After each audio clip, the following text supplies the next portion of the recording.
I believe in the unknown. Desire to breed peace in the gun zone. Superhero aura, palms of a mere mortal, cursed from the womb. Probably should have been aborted. I'm fighting inside of a thunderstorm while standing on top of a flying rocket. Hoping I landed inside of the sun by waving a magic wand at the tongue of a dead prophet. POE on my 2 feet, standing in the hands of God. Say a prayer with my middle finger waving. Pussy and money, it be the things that enhance my mind. Born blinded than Ray Charles. Helen Keller soul. Shoot a pistol at the mirror like I'm not out of control. People in America, we need options. Muhammad Ali's guardian angel. Fire burning over my halo, but I keep boxing.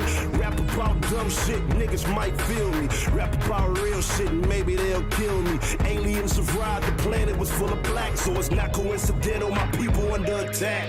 Yeah. I'm not just another number, and I might not be the one. Bonsoir tout le monde, ça fait plaisir de voir aussi grande. Comme Maya l'a mentionné, je vais faire ma présentation en français parce que bon, je suis plus à l'aise de parler en français, mais il va y avoir la traduction sur l'écran. Donc, pour ceux et celles qui ont besoin de traduction, ça va être sur l'écran. En fait, c'est ça, je vais diviser mon propos en 3 parties. Dans un premier temps, je vais vous parler de Montréal-Nord, en fait, le quartier où je vis, où j'ai grandi. Je vais dresser un bref portrait de la réalité socio-économique du quartier. Dans un deuxième temps, je vais vous parler des événements entourant la mort de Fredy Villanueva et des actions prises par Montréal-Nord Républik, un collectif dont je fais partie. Et tout ça s'est passé en fait en août 2008. Et enfin, dans la dernière partie, je vais tenter de discuter des liens qu'on peut effectivement faire entre colonialisme, racisme et violence policière en abordant brièvement la réalité autochtone ici au Canada. Avant d'entrer dans le cadre de la présentation, j'aimerais... tu me dis si je vais... dans le cadre de la présentation, c'est ça. J'aimerais dire que peu importe comment les médias ont dépeint Montréal-Nord, ont dépeint le quartier, pour moi, mon quartier, ça a été vraiment une porte d'ouverture sur le monde, pour moi et pour bien des résidents en fait. Montréal-Nord, ça reflète vraiment la diversité culturelle à son meilleur. Donc, c'est des personnes d'origine haïtienne principalement, latino-américaine, arabe, canadienne, qui la composent et qui en font sa richesse. Je peux dire aujourd'hui que pour moi, comment je définis mon identité québécoise puis mon identité montréalaise, c'est vraiment à travers ce métissage-là. Pour moi, c'est ça qui représente le Québec et c'est ça qui représente Montréal. Enfin, tout ça, ça m'a permis de rendre compte que malgré qu'on est toutes et tous issus du même quartier, qu'on a tous et toutes un fort sentiment d'appartenance au quartier, on est malheureusement pas tous et toutes exposés aux mêmes réalités sociales. À Montréal-Nord, certains secteurs sont beaucoup plus marqués par la pauvreté, dont le secteur nord-est et le secteur sud-ouest qui se retrouvent, ces 2 secteurs en fait, qui se retrouvent en périphérie du quartier. Pour vous donner une idée plus complète de ces difficultés-là, je vais énumérer quelques indicateurs socio-économiques. En fait, dans le nord-est de Montréal-Nord, la densité de la population est très élevée, c'est-à-dire 277 personnes à l'hectare. C'est bien plus élevé qu'un quartier central de Montréal, tel que le plateau Mont-Royal, qui est jugé pourtant très dense, mais dont la densité n'est pourtant que 160 à l'hectare. Alors, vous comprendrez que ça engendre vraiment des répercussions sur les gens qui y vivent. Le taux de décrochage scolaire à Montréal-Nord est l'un des plus élevés sur l'île, donc qui s'élève à 36%, comparativement à 25% pour Montréal. Ensuite, la pauvreté est criante à Montréal-Nord. 29% des personnes du quartier, soit 24 000 personnes, vivent sous le seuil de faible revenu, comparativement à 23% pour l'île de Montréal. Plus précisément, dans le secteur nord-est, 41% des personnes vivent sous le seuil de la pauvreté, comparativement à 29% sur le reste de l'île. Et la plupart des personnes affectées sont des familles monoparentales ou issues d'une communauté racisée. Voilà. 43% aussi des familles sont monoparentales à Montréal-Nord, soit beaucoup plus que l'île de Montréal, qui est 33%. Puis juste dans le secteur nord-est du quartier, 54% des familles sont monoparentales. Le revenu moyen des familles est de 20 000 $ inférieur qu'à Montréal, et les familles monoparentales gagnent moins de 17 000 $ par année. Alors, on comprend que ça affecte réellement la capacité de répondre aux besoins fondamentaux. On constate déjà depuis des années que le tissu social se dégrade, les gens sont de plus en plus exclus, vivent de plus en plus dans la précarité, mais aussi de plus en plus en marge de la société québécoise. Enfin, je pense que ces chiffres-là sont suffisants pour démontrer l'ampleur des inégalités sociales et économiques qui touchent les résidents et les résidentes du quartier, précisément ceux et celles du secteur nord-est. Ça fait maintenant 6 ans et bientôt 7 ans qu'un incident majeur a défrayé les manchettes nationales et même internationales. L'intervention policière qui a enlevé la vie à Fredy Villanueva a eu lieu le 9 août 2008 dans le parc Henri Bourassa, situé dans le secteur nord-est de Montréal-Nord. Ce jour-là, Fredy, un jeune homme de 18 ans, meurt sous les balles de l'agent Jean-Loup Lapointe, matricule 3776, alors qu'il était sans armes et qu'il jouait au dé avec ses amis. Je tiens à préciser aussi que 2 autres de ses amis ont été touchés par les balles, dont Jeffrey Sagor-Metellus et Denis Méas, et ont dû être hospitalisés. Le policier en question aurait approché un des jeunes, qui se trouve à être le frère aîné de Fredy, en lui disant qu'il l'avait vu jouer au dé pour de l'argent. Contrairement à ce qui s'est passé, l'agent aurait dû remettre une amende au frère de Fredy puisqu'il a supposément enfreint à une règle municipale de l'arrondissement de Montréal-Nord, mais l'agent Jean-Loup Lapointe et la policière qui l'accompagnait, Stéphanie Pilote, ont chacun d'un côté pris Danny et l'ont mis sur le capot de l'autopatrouille. C'est à ce moment-là que Danny a commencé à manifester qu'il avait mal parce qu'on le serrait trop fort. L'arrestation était, selon la majorité des témoins, très agressive.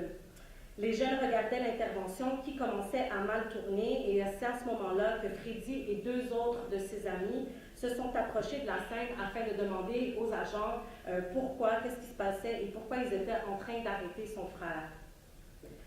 À ce moment précis, Danny était par terre, le policier par-dessus lui, et au moment où les jeunes se sont approchés, le policier a dégainé son arme et a fait feu dans leur direction.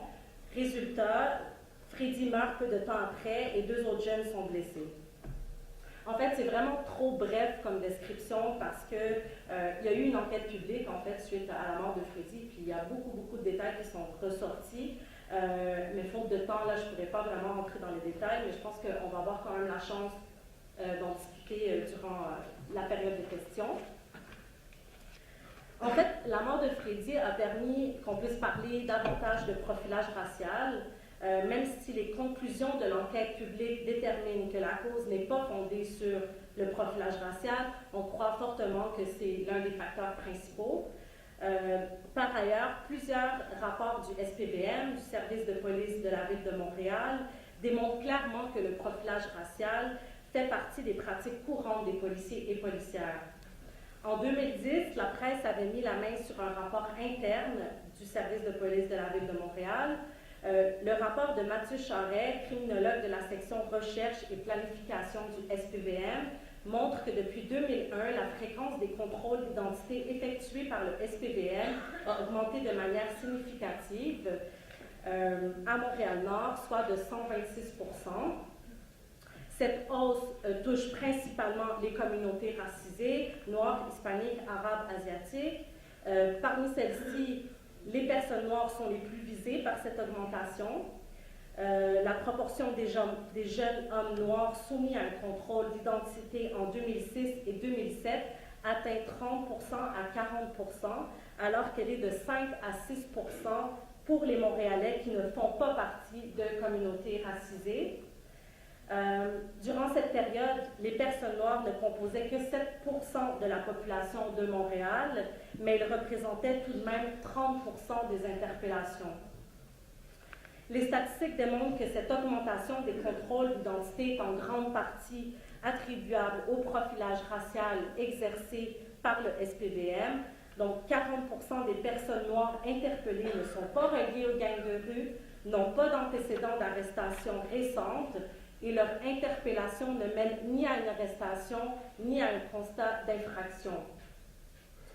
Depuis l'arrivée à Montréal-Nord de l'escouade Avance, qui est une escouade pour prévenir en fait gangs de rue et tout ça, en 2006 a fait bondir de 76% le nombre total de citoyens interpellés. Cette augmentation est aussi attribuable au profilage racial que fait le SPVM, vu que la hausse a beaucoup plus fortement touché la communauté noire, plus de 124%, que les blancs, plus de 39%.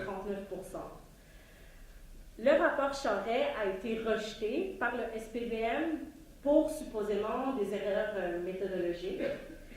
Mais pour nous, ça démontre clairement qu'avant même que le meurtre de Fredy arrive, le harcèlement policier et le profilage racial étaient choses courantes et que les jeunes en avaient ras-le-bol de se faire profiler. Fredy a été vraiment la goutte qui a fait déborder le vase. Suite au meurtre de Fredy, la solidarité du quartier s'est mise en branle.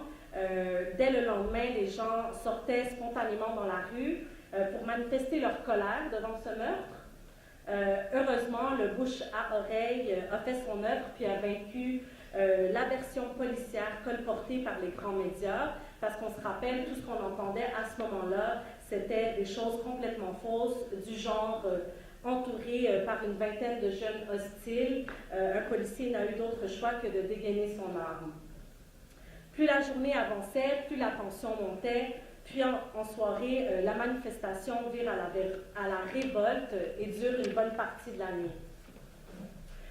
En fait, comme pour le meurtre de Fredy, le traitement médiatique de la révolte ne fait que occulter les causes réelles de celle-ci. Comme l'explique le sociologue Saïd Bouamama, la manipulation médiatique dans le traitement des révoltes populaires permet de rendre invisibles les causes systémiques conduisant aux révoltes. On parle ici d'inégalité sociale massive, de discrimination raciste, de contrôle policier systémique. La dépolitisation vise à rendre impossible la solidarité avec les révoltés. Devant ces actes irrationnels, la solidarité n'apparaît pas comme une réponse. C'est aussi pour ça que les médias parlent plus d'émeutes plutôt que de révoltes qui connotent politiquement les faits. Enfin, la division, celle que les médias tentent de nous faire croire, c'est-à-dire qu'il y a des manifestants pacifiques et il y a des gens qui viennent de l'extérieur du quartier, permet aussi de justifier une répression violente. Puis ça, on l'a entendu à Montréal-Nord, suite à la révolte, les médias disaient « Ah, ben c'est des gangs de jeunes qui sont venus foutre le bordel, mais qui n'habitent pas le quartier. » Donc, voilà. En fait, à Montréal-Nord, je pense que ça fait longtemps que les gens sentaient que ce genre de choses allait arriver, d'événements allaient finir par arriver. Aux conditions socio-économiques que j'ai brièvement abordées plus tôt, s'ajoute la répression policière. Puis les abus policiers de tout genre étaient choses courantes dans le quartier. En fait, on n'était pas surpris que finalement, ils avaient pris la vie d'un des nôtres. C'est suite à ces événements-là, en fait, que Montréal-Nord Républik a vu le jour.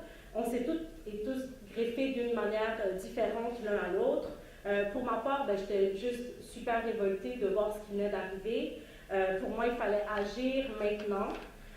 Au début, en fait, je ne savais pas trop quoi faire. Finalement, j'ai vu une conférence de presse à la télé avec quelques membres de Montréal, à l'origine de Montréal-Nord Républik, qui présentaient des revendications et les revendications m'ont interpellée. J'ai adhéré aux revendications, donc je leur ai envoyé un courriel. Suite à ça, on m'a recontacté et c'est là que j'ai participé à la première action qui s'est déroulée au conseil d'arrondissement de Montréal-Nord. En fait, il y avait beaucoup de monde cette journée-là, autant en ajoutant les médias, les policiers évidemment. Ça commençait à chauffer suite au discours de mon camarade Will Prosper.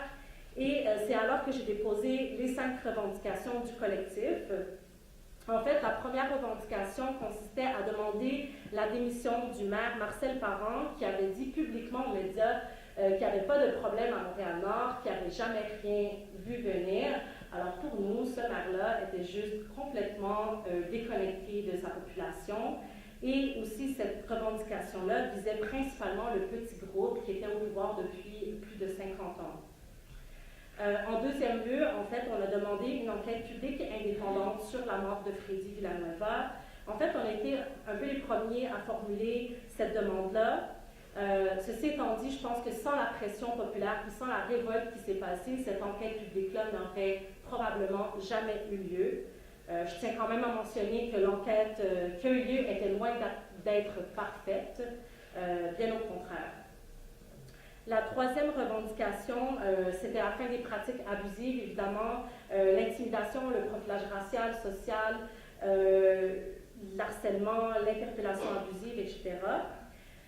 La quatrième revendication, c'était, on demandait une œuvre à la mémoire de Fredy. Finalement, plusieurs artistes locaux de Montréal ont réalisé une chanson à la mémoire de Fredy. Et la cinquième, qui m'apparaît la plus importante, on demande la reconnaissance du principe que tant qu'il y aura de l'insécurité économique, il va y avoir de l'insécurité sociale. En fait, il y a plusieurs autres actions qui ont été entreprises par le collectif, comme des manifestations, des assemblées publiques, 2 forums sociaux qui visaient, 1 an après la mort de Fredy, de canaliser vraiment la frustration dans quelque chose de constructif, où les gens pouvaient vraiment s'exprimer sur les enjeux et réalités de leur quartier librement.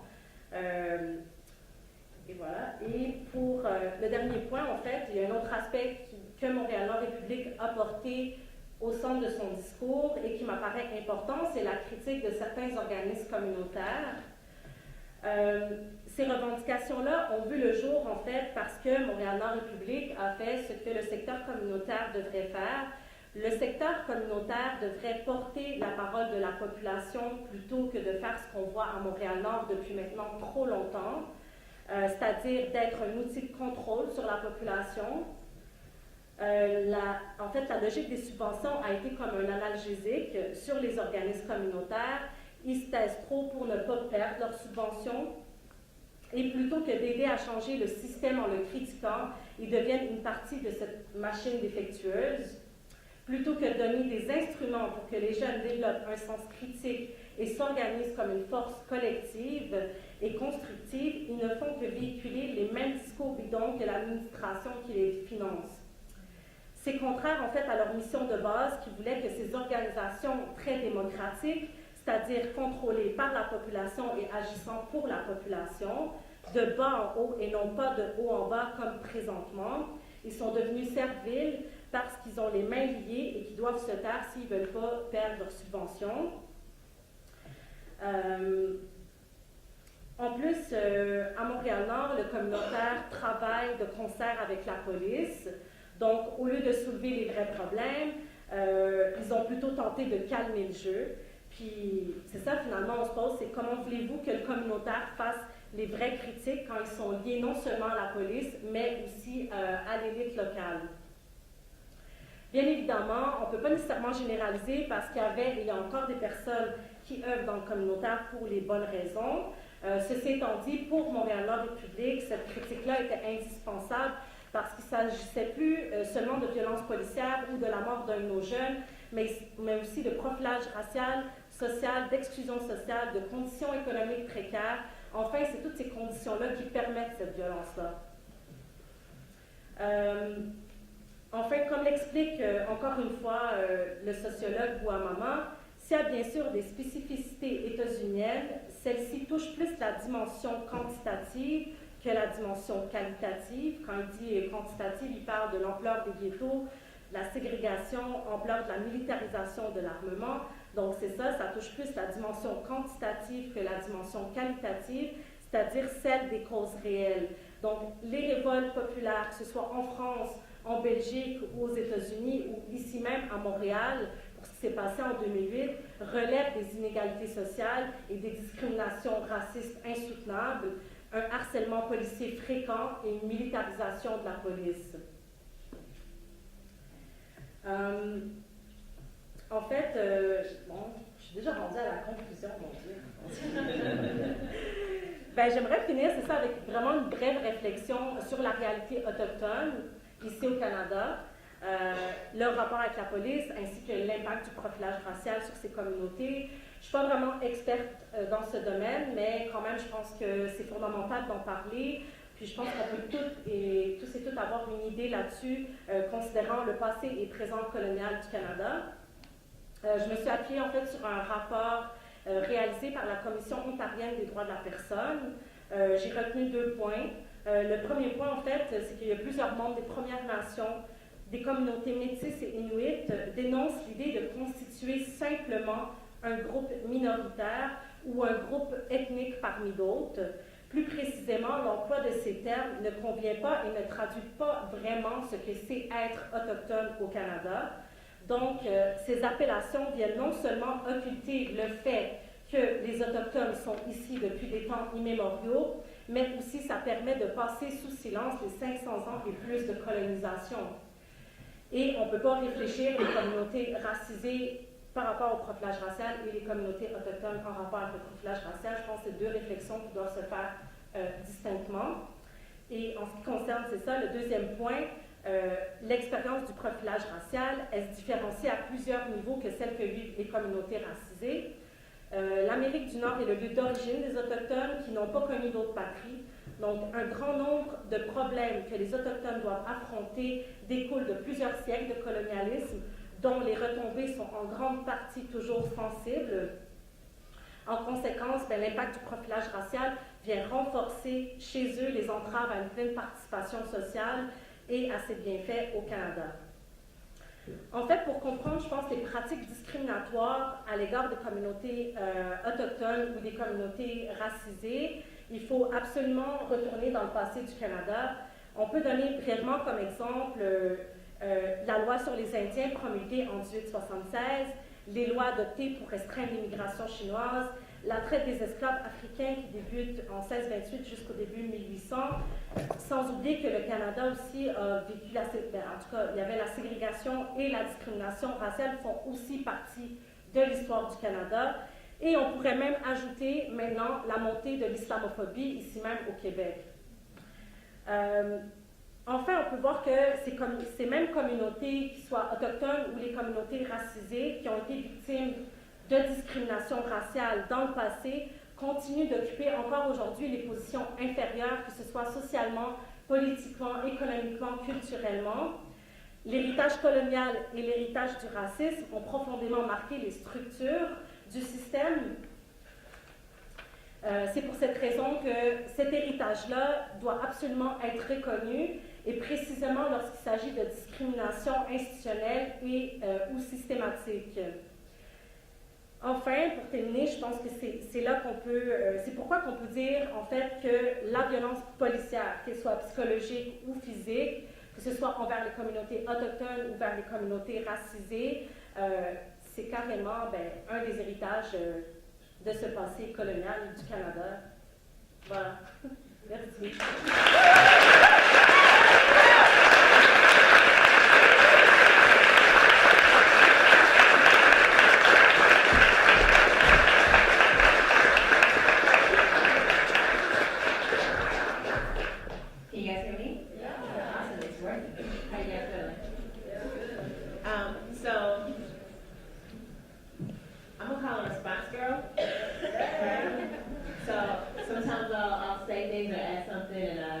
Very much asking for response. So how y'all feeling?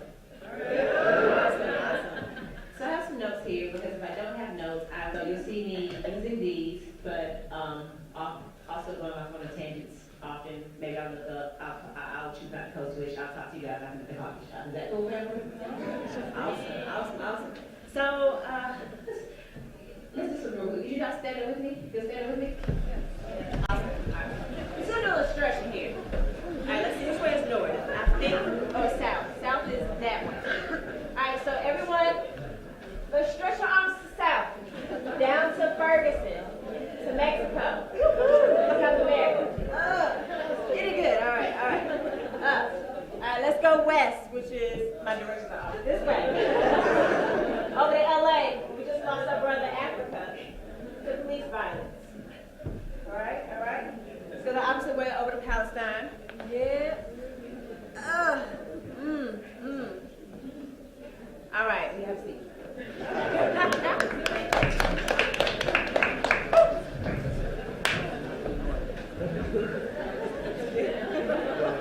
There's so much power in this room.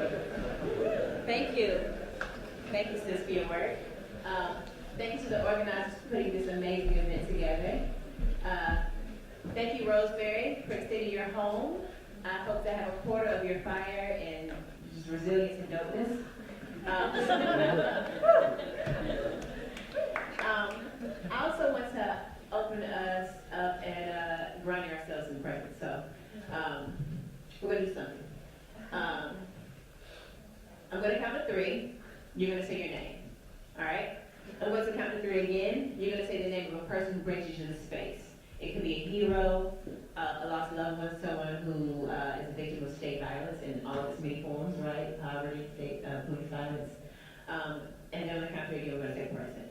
So your name, the name of someone who brings you here, and then present. Y'all got it, family? Okay. All right. Let's do it together, ready? Well, educated people, I'm sure you do it.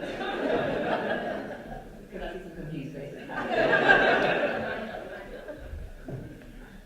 So first, our name. 1, 2, 3. Okay. Not too difficult. The next, the name of someone who brings you here. We want to bring you into the space. Okay? 1, 2, 3. And then they count of 3, and we're going to take present. All right? 1, 2, 3. Awesome. Thank you so much for engaging in my calm response. And I do that just to bring in the people that can't make it here today, that can't be here today, that aren't with us anymore. I love that we opened up talking about indigenous people. Often we can't talk about state violence, racism, and Zionist apartheid, instead of colonialism, without acknowledging that we are on indigenous land, right? And so the name that I said is Nelson Mandela. He reminds us all in this room the struggles of indigenous people and those lost to state violence. We know that he said, without the freedom of the Palestinians, we cannot be free, right? And his radicalization was very much in the context of internationalism. He was always bringing different struggles together. The international global work that called us to link anti-apartheid work in South Africa with the work of the Jim Crow South. Also with police violence work, work against the war on drugs.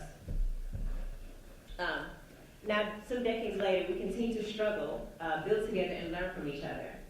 I also want to name that Nelson Mandela was considered a terrorist up until 2005.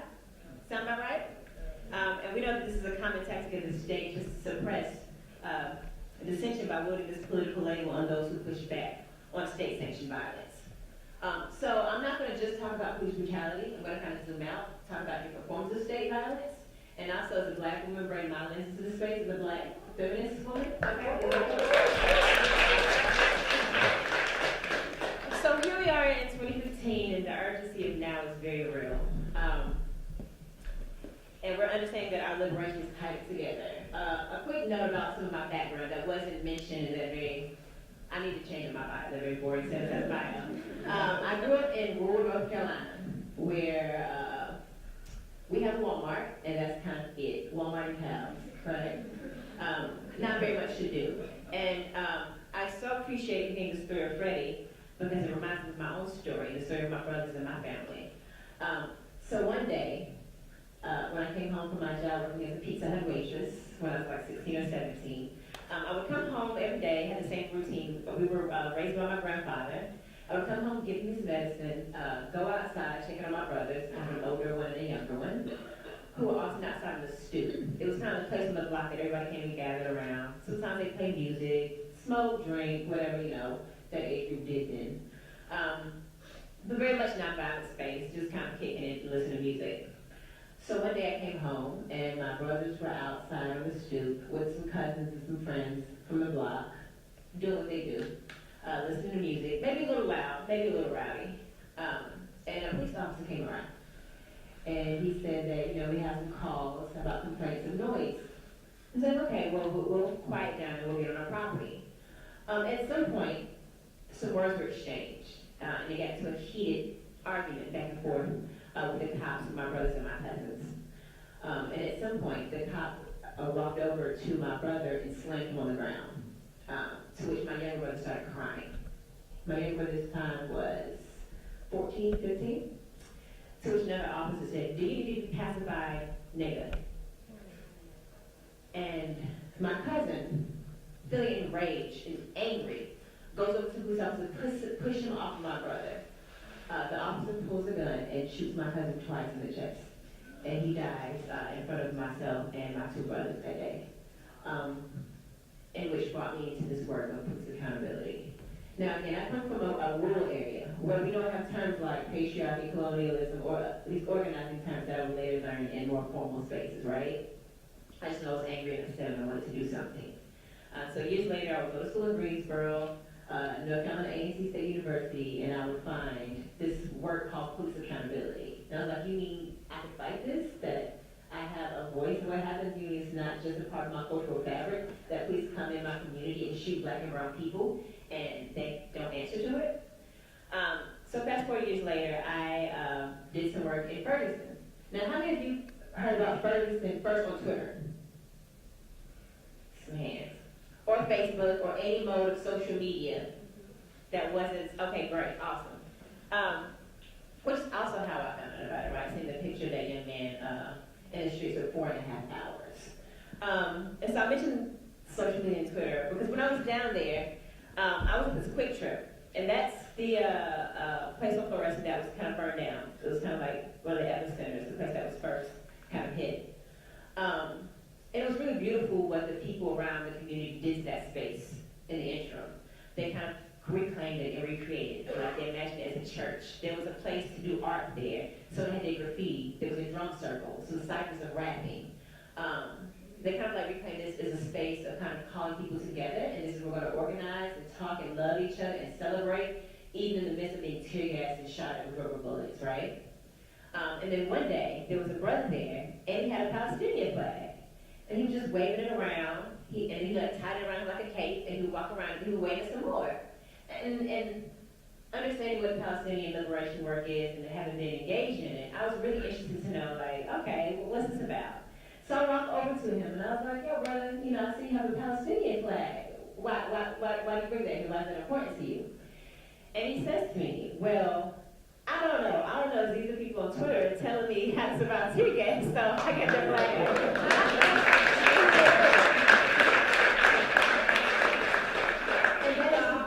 Right? It's amazing, right? That's the beauty of Twitter and social media. We have people in another country. Some folks in Ferguson never heard about.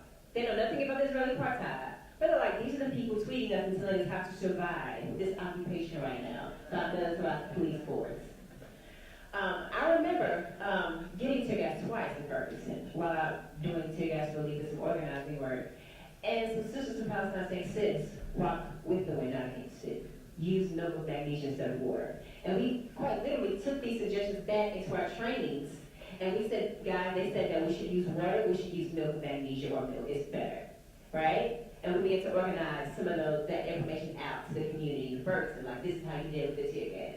And so you have people saying, what's going on? We need to find out more about this Palestinian struggle right now, because clearly they can relate to us.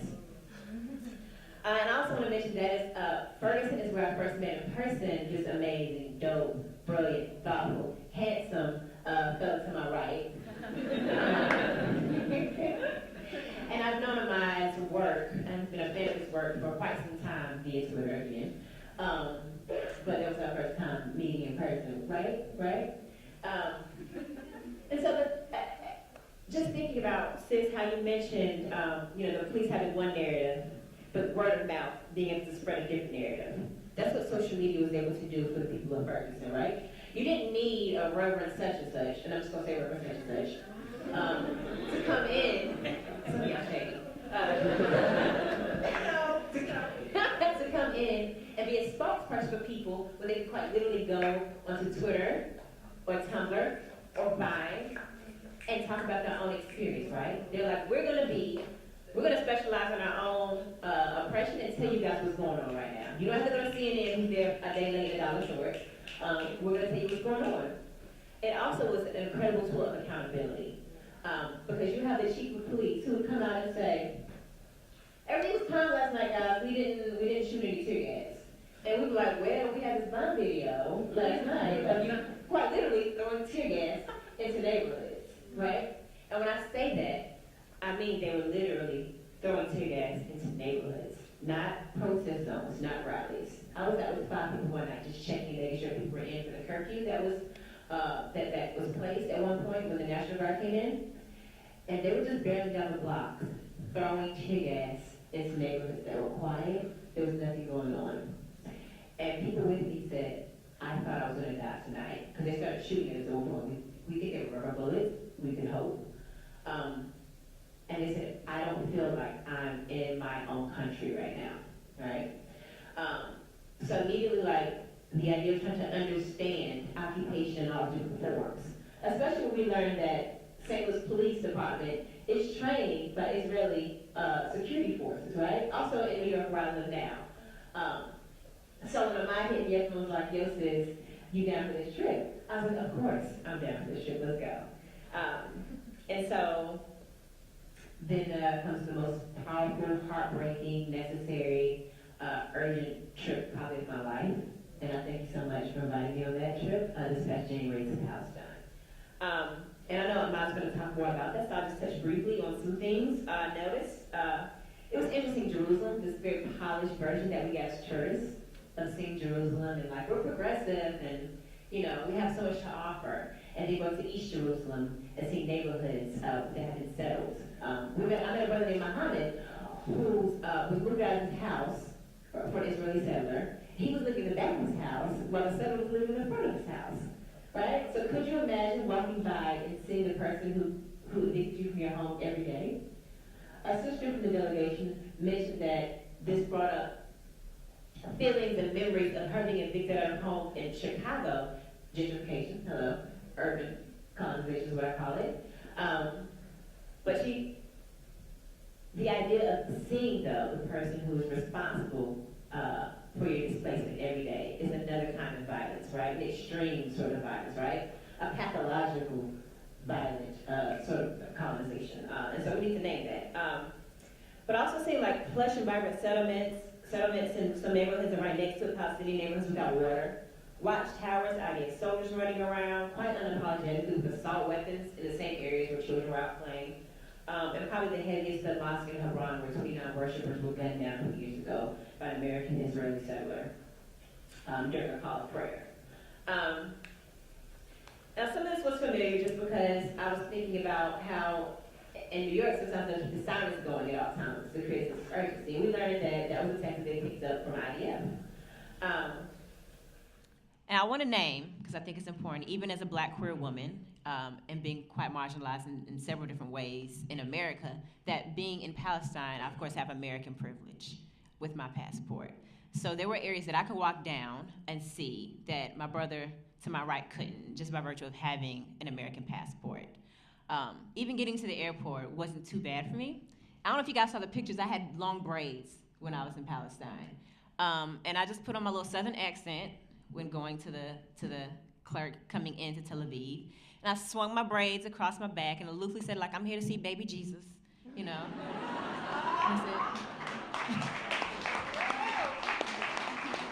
And it's cute and funny, but that's also an extension of my American privilege in being able to get in, right? Not having a name that causes them to pause and ask me, are you from here? Who's your family? You know, and so I just think it's important in naming that and talking about my experience there in Palestine. I named a similar tactics, but there's a lot that our oppressors are sharing, quite literally. From the tactics to the weaponry, down to some of the security mechanisms that are both present in Palestine, in America, in Montreal, in Mexico, in our school systems. And I'm thinking about G4S, of course. They're perhaps one of the most important global entities helping to maintain the prison industrial complex, both home and abroad, under this neoliberal idea of security. All right, so I'm gonna ask you guys to do something else for me. Close your eyes. Don't go to sleep, please. Close your eyes. All right, I want you to picture a place that is safe and secure, warm, loving, that you feel safe in. You have no worries. Who's in that space with you? What does it feel like? What does it look like? Who's around?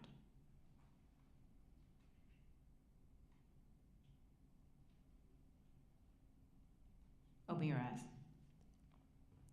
Now, in picturing this safe and secure place, raise your hand if in your visions you saw a police car, a jail cell, body cameras.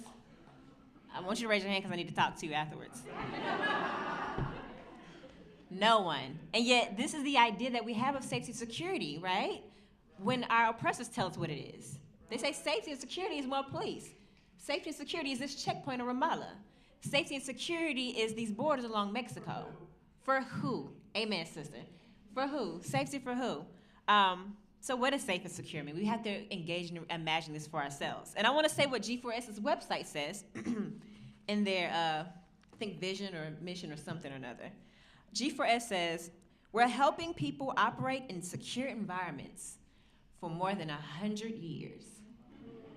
Ain't white supremacy insidious in long living? So we see how far back it goes. Security should mean safe, equitable, not violence, and detention centers and walls like the one I saw in Ramallah, cutting through communities and dividing families. Safety doesn't mean arbitrary checkpoints or even the stationary ones, like the one we experienced heading to East Jerusalem, where my brother had to get out the van and walk through, and we decided to walk through with him. Again, I want to say that was a choice for me because I, with my passport, couldn't ride through the checkpoint, but we decided to walk through with him. And when we saw these turnstiles that were literally this wide, almost like a cattle corralling situation. And people literally get crushed to death there often. In fact, when we were there, a woman with her baby was stuck in the turnstile for about 4 minutes, the baby crying, and the ICE security just looking on. So this is what Palestinians experience every day living in occupied territory. But this is not security and this is not safety. But we know that this is in a neoliberal society how it manifests often. And so I also want us, in our work here in the U.S. or in Montreal, to think about what security means to us.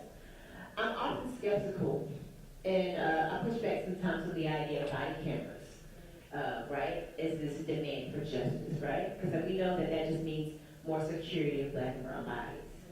And there's a few police districts in America that are petitioning to get these body cameras from Taser, a company that is also implicit in physically harming Black and brown communities.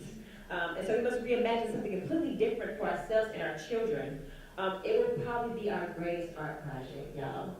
To imagine a truly liberated world created outside the scope and definitions and parameters given to us by our oppressors. And we're going to talk again a little bit later on about the parameters and definitions our oppressors give us. But it's a world where security in prisons aren't profitable, and that they don't cause the repressive treatment of political prisoners in Palestine and abroad, the undocumented families, our brothers and sisters in the States, and here in Montreal, where this profitable system of security in prisons facilitates the growth of the prison system. Now, does anyone know the fastest growing population in the prison system right now? At least in America. Women of color. So while America makes a quarter of the mass incarceration system worldwide, women of color make a third of the women incarcerated worldwide. And these are usually due to things like social ills like poverty, drug abuse, homelessness, mental health, and being a victim of domestic violence. And I'll touch on that later as to why. Things that can be solved outside the carceral system, the society has failed us. And I just want to name, it's really important to name that this particular level of violence is often, of course, another level for our trans sisters navigating the prison system.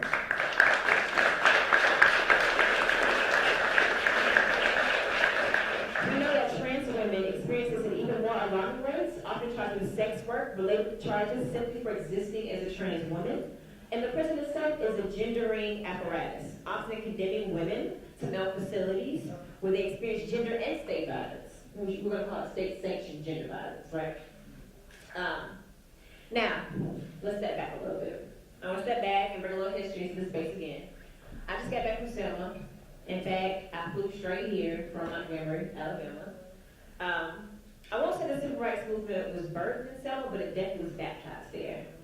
And one of the many important legacies of the work there was the Montgomery bus boycott, right? And we're going to be celebrating the 60th anniversary of this December. Now, when you think of Selma, and you think of the Montgomery bus boycott, maybe faces pop up for you. Maybe this space will have a lot more faces pop up for you. But in most spaces, what do you think is the number one face or name that people associate with Montgomery, Selma, bus boycott, civil rights? Exactly. Most visible is Dr. Martin Luther King Jr. And he's a brilliant, charismatic leader whose work would not have been possible had not been for the dozens of black women who organized tirelessly.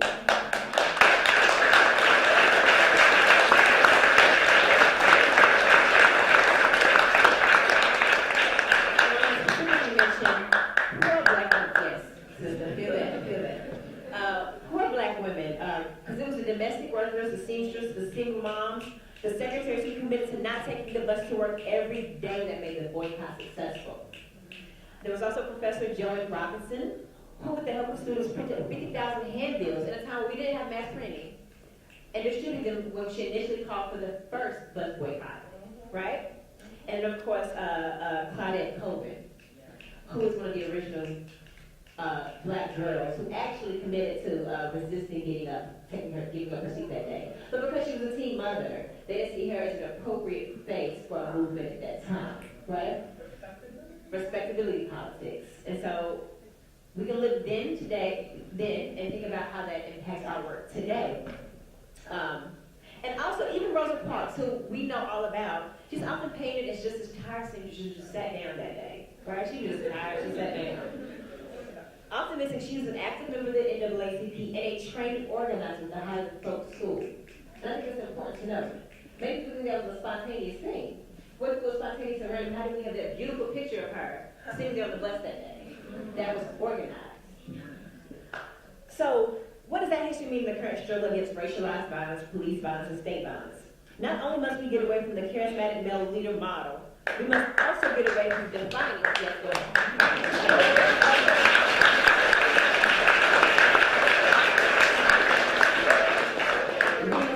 Get away from naming those who experience racialized violence around the perimeters of cisgender, heterosexual, and male. During my time in Ferguson, I heard this very romanticized notion, y'all. Like, they were like, the sisters are out here for the brothers, the women, they're out here fighting for us, they're here for us. Yes, sister, love, queen, Ashe. Now, while there's some truth that we are certainly on the front lines for an issue that is perceived as particular to black men, we aren't just out there for our fathers and brothers, we're also representing our sisters, our moms, our aunts, and ourselves.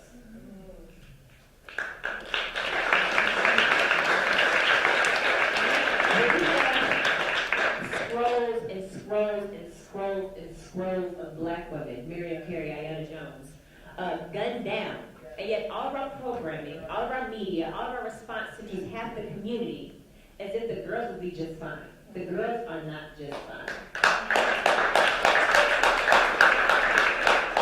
And when we say Black Lives Matter, it is a call affirming all black lives, right? So queer, trans, women, disabled, and the different ways that we show up in the spaces. I mentioned earlier that when listing the reasons why women of color are increasing in alarming rates in jail and domestic violence. That's because there are some laws, some very flawed laws in the states, that mandate when a call is made about domestic violence and a call has to come out, that an arrest is mandatory. So if a cop comes out and he can't tell who the aggressor is in the situation, he will often arrest both parties, right? And so we see very clearly how being a black woman in this space, you get caught between interpersonal violence, gender violence, state violence, and police violence, where we're often put on the back burner of discussions to ask to choose gender or race. And again, if you're queer, if you're trans, even that much more complicated. It's why we must organize the margins of the margins. And that's why I think it's so brilliant about this Black Lives Matter movement. It started by three of my sisters, Alicia, Patrice, and Oprah.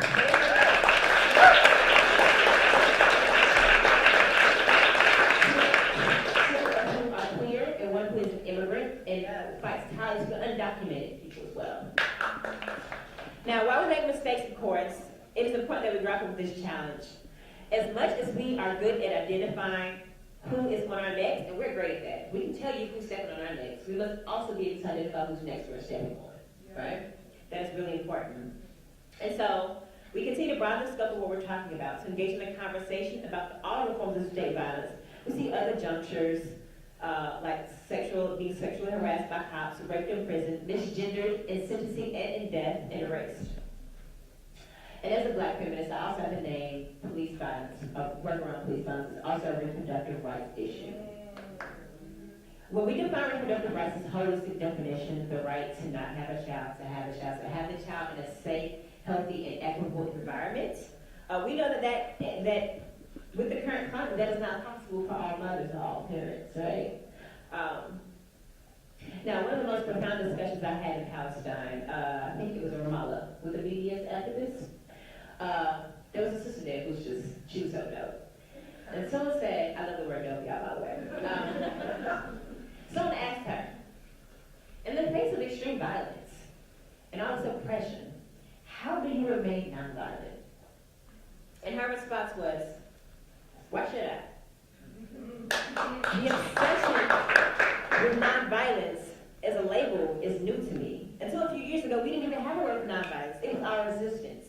Whether you're participating in BDS activities or throwing a rock at a tank, it is all resistance. And this stuck with me because, y'all, when I was in Ferguson, those who would benefit most from the current system as it sets up were telling protesters how they should respond to oppression as violence, while never levying a critique on white supremacy as violence, right? On settler colonialism as violence, right? But some kids who lost a loved one in their community who just witnessed and saw a boy that for 4.5 hours throwing a rock at a cop car was violence, right? And to be condemned. So it got me thinking about how we define violence in the work that we do. And you know, creating positive economies is nothing new. They use to discredit the movement, to cause these chasms between good protesters. It's good to do these things over here. Bad protesters, you're awful. There's a reason why we hear only about the sanitized version of MLK, not the radicalized version of MLK. They talk about poverty. You know, these chasms between this generation versus this generation, as if they're segmented movements. It's 500 years strong of resistance and going. It always has been. We're always resisting. And going back to reimagining a world outside the parameters given to us, we cannot allow our oppressors to define our resistance and what that looks like. We have to be conscious and aware of that. A direct disruption of your right to parent is violent. Racial profiling, arbitrary borders, being displaced from your homes is violence. Tear gassing is violence. Misgendering is violence. Torn from your families is violence. Made a blood-stained crimson note on a whitewashed retelling of our stories is violent. And we can't be timid in naming that. That is why the Palestinian struggle and the struggle for Black lives and the struggle against state-sanctioned violence everywhere, both here and abroad, is a feminist issue. And as we understand our struggle are different, we must also recognize the junctures by which we can collaborate, like boycotting G4S and Victoria's Secrets, who both get their textiles from factories in occupied territories, and they profit from prison labor in South Carolina. Right? So we can recognize these intersections where we can quite tangibly coalesce and fight together. And we must collectively continue to imagine a world together where Black lives matter, because then we'll all be free, and all Black lives. And so I'd like to close the way that I began, with a little call and response. So we get y'all shaking up a little bit. Can we get a little loud? Yeah. Start here, and we'll rise up here. And since I started with Nelson Mandela, I gotta end with a woman, right? Who else to end it with the Assad Shakur?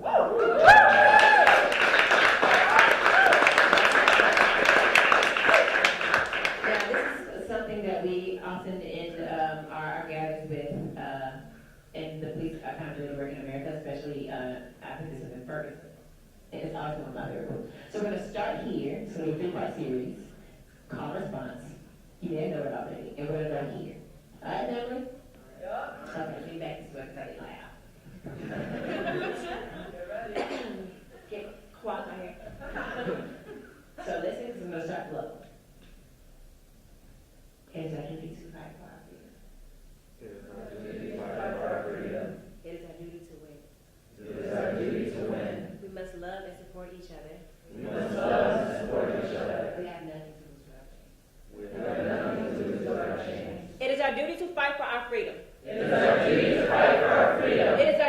win. It is our duty to win. We must love and support each other. We must love and support each other. We have nothing to lose but our chains. We have nothing to lose but our chains. It is our duty to fight for our freedom. It is our duty to fight for our freedom. It is our duty to win. It is our duty to win. We must love and support each other. We must love and support each other. We have nothing to lose but our chains. We have nothing to lose but our chains.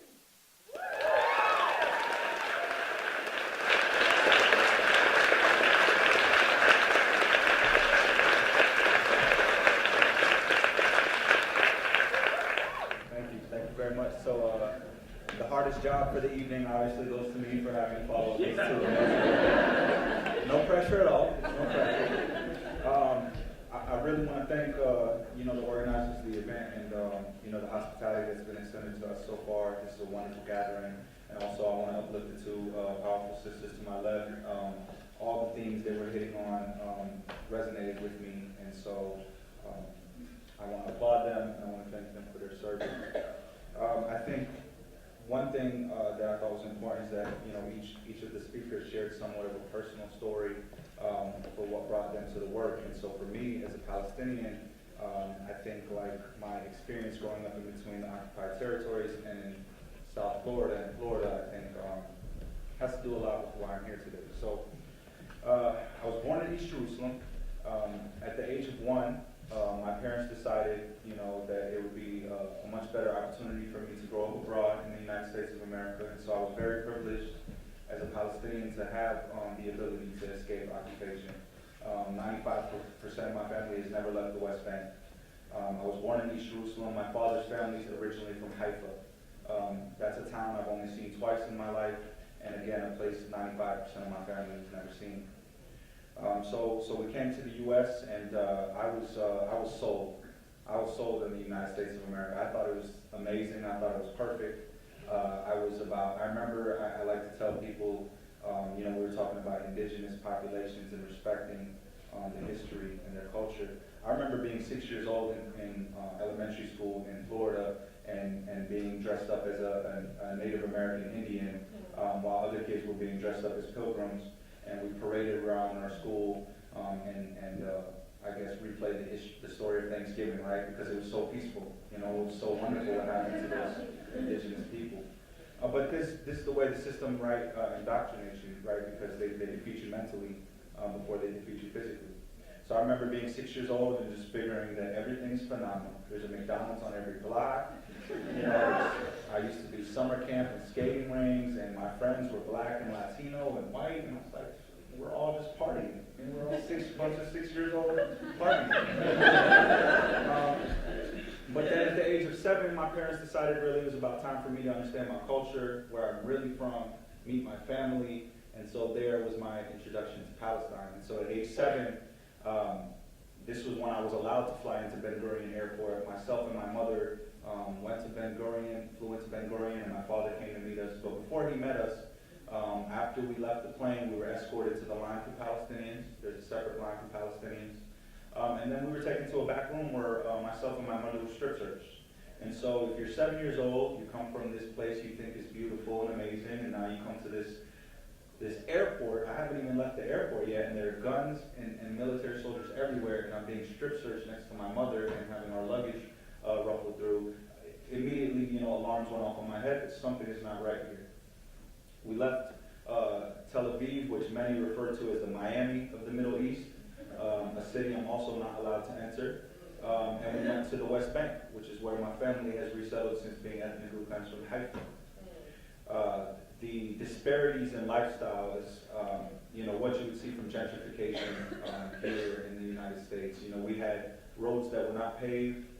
We had checkpoints at every turn, soldiers everywhere, jeeps conducting raids. That was the norm. That's what life was like, in the West Bank. I yearned for going back to the United States, honestly. Part of me, in the beginning was just like, I want that freedom back. I don't want to live under occupation. I feel like I'm American. What is this? But it took me some time, and I finally started to feel it. And one of the experiences that helped me feel it was the story that Cherrell referred to earlier. There was a settler from Brooklyn by the last name of Goldstein who entered the Ibrahimi Mosque, which was 10 minutes from where my family lived, and he opened fire, killing 29 worshipers as they were bending over in prayer, and injuring up to 140 others. He had some high-power artillery, which, if you pay attention over there, most settlers do. And these are, citizens that Israel does not hold accountable. In fact, they encourage and protect these citizens with their weaponry. And so, what stuck out to me is after this terrible tragedy, where my parents were telling me what just happened, and I'm hearing on the news what just happened, we were collectively punished as Palestinians. So they didn't go to raid the settlements. They didn't go to get Goldstein's family members. They didn't go to perhaps find his clan or crew, if you will. They punished us as Palestinians. So immediately curfews were erected, and so what that meant for us as Palestinian youth was there was no school for about 2 weeks. You wouldn't leave your house even to go to the corner store, to the market, because they were on the lookout. After we get gunned down, after 140 people get injured, 29 people died, we are the suspects. So checkpoints are ramped up, house raids or home raids are ramped up, and this was the response I saw. So it was obvious to me that the system of Israeli apartheid, the system of Israeli Zionism and colonialism did not care about my body, did not care about the bodies of those who looked like me and came from the towns that I come from. It was very apparent. So you learn those lessons at a young age if you grow up under occupation. I also had some time to spend in East Jerusalem. I was yearning again for something closer to what I was used to. So my parents took us to East Jerusalem, and I lived there for 2 years. What stuck out to me about living in East Jerusalem was even though it was a bit more free than the West Bank, we still lived under occupation, and also occupation of the mind. And so I remember being in places in Jerusalem speaking Arabic, and my friends who were also Palestinian American would say, "Yo, calm down, and speak English." And looking at the shame they had of being presented as a Palestinian and speaking Arabic, like the lack of pride in their culture that this system created within them, it was heartbreaking. I didn't know how to deal with it. And truth be told, I wouldn't figure out how to really deal with all of these internal issues until I came back to the United States. So as was said in my bio, I went back to the United States, but now my eyes were open. Now the United States wasn't a little house on the prairie. It wasn't, magical Disneyland. It wasn't just beautiful summer camps and skating rinks. I was noticing how Black people, how Latino people, how poor people were treated because they were treated differently than me. And I had to recognize my privilege, We all have to recognize our privileges. And so I would understand that, there's something about this country that does not like people of color and poor people, and I want to stand on that side. I don't want to be one of the privileged. I don't want to be one of the assimilators. I want to be on the side of the oppressed because that's who I am. Ultimately, that's where I am. And so I'm in college, and we started organizing. I was doing basically student government campaigns, nothing too radical. We were doing tuition freezes and stuff like that, and I really thought I was making some change. I really thought I was doing something, right? That typical student government type of stuff, resume stuff. I was really proud of myself. I was so proud. I was like, I'm gonna be that first Palestinian up there, on the billboard at Florida State University. I got nominated for homecoming chief. So I was really just loving it, And then there was a young boy named Martin Lee Anderson who was killed 14 years old in a juvenile boot camp. A young Black boy. He was arrested because he went joyriding in his grandmother's car. She did not want to press charges, but of course the state of Florida loves to get Black men behind bars or behind juvenile boot camps. And so we heard the autopsy report come out saying that Martin Lee Anderson, 14 years old, died due to complications of sickle cell anemia. Exactly, right? Exactly. So we began to do some more research. After a couple of weeks, some emails were uncovered from some Florida Department of Law Enforcement officials convening with each other and talking about how to cover up the tragedy. So cover up what we said. Well, a week after that, a videotape was released. You can go YouTube this and figure this out. Martin Lee Anderson was beaten down brutally by 6 guards while a nurse watched him. The reason he was beaten down was because he was collapsing after not being able to finish running the laps that they were forcing him to run. So you literally watch on camera them beating this young man to death and shoving ammonia capsules up his nose to attempt to resuscitate him. We were incensed, and for me, Martin Lee Anderson, it felt like someone close to me, someone very dear to me, someone who looked like me, even though he didn't look like me, was taken away. Why? Because I had seen this done in Palestine, and now it resonates with me, and I could not help but move towards doing something about it. So we took action. We did a sit-in in Governor Jeb Bush's office. He was the governor at the time. God willing, he's now our future president. And we conducted a sit-in basically demanding justice for the family, demanding to shut down the boot camps, demanding that these people be arrested. And guess what? We brought 3,000 people out to the state capitol, and we did it, right? And so that was for us an amazing moment of victory. The family was recognized as having had a tragedy occur. The state gave them a bunch of money. The folks were arrested who were participating in these actions, and the boot camps were all shut down completely. So we thought we were just some badass activists now. But we were very short-sighted, and that's why you have to have a long-term strategy when you're engaged in these fights. You have to have a long-term plan. Not only do you have to worry about dismantling the system, but what's the system that you're using to replace it with, right? So what happened was the people got off, because we know these people don't ever get convicted. The people who resigned or lost their jobs, got new jobs. And instead of the juvenile boot camps, what they would do is they would put now the youth in juvenile residential facilities. And in some locales in Florida, they would put them in adult prison facilities. In Polk County, Florida, you can research this. 8- and 9-year-olds are literally a couple rooms away from those who have been hardened criminals and conducted a lot of crimes that you would not like to put children anywhere near. So we're very short-sighted. We went on to each do our thing. I went to law school. Philip and some of the folks we organized with went on to get corporate jobs, pharmaceutical sales, whatnot. And we really thought, we had done enough.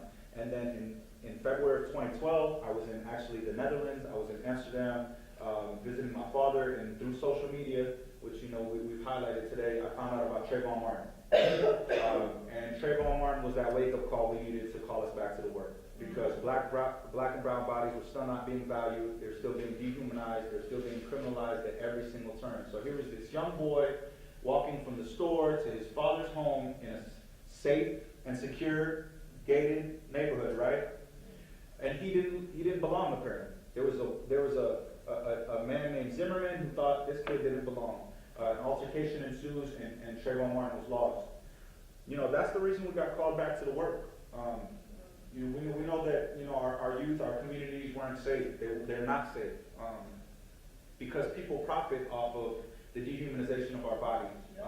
Literally, people are making money every single time one of our second graders gets a low grade, because that's one extra seat in the private prison facility that's going to be reserved for that young person. It's a reality. They send this stuff out to their stockbrokers and their shareholders. This is the reality of where we are. It's profit over humans.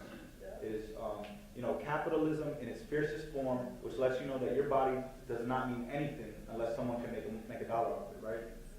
So Mike Brown, again, a most recent example, and Cherrell obviously highlighted a lot of the women that we've lost, Rakia Boyd, amongst them, and several others, and so we knew that connections needed to be made. So why Palestine? Why DD Palestine? Why this trip of delegates to Palestine?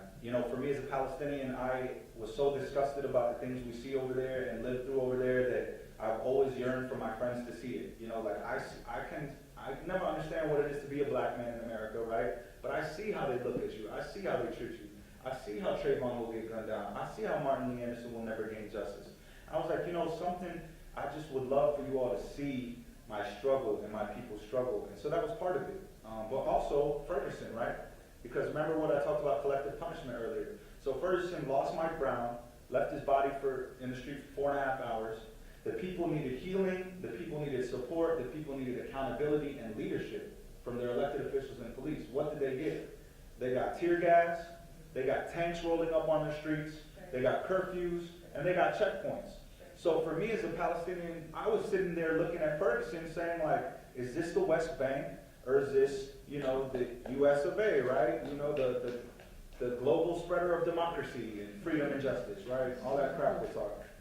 And so it was apparent to me that the trip needed to happen, but not only because just the current connections, but the historical connections. Angela Davis, Stokely Carmichael, Malcolm X, the Black Panthers, Pan-Africanism always threw its devotion and its solidarity behind the Palestinian liberation movement. And so we weren't doing anything new, we were continuing upon the work of those that we look up to, of those that we share that passion for justice with.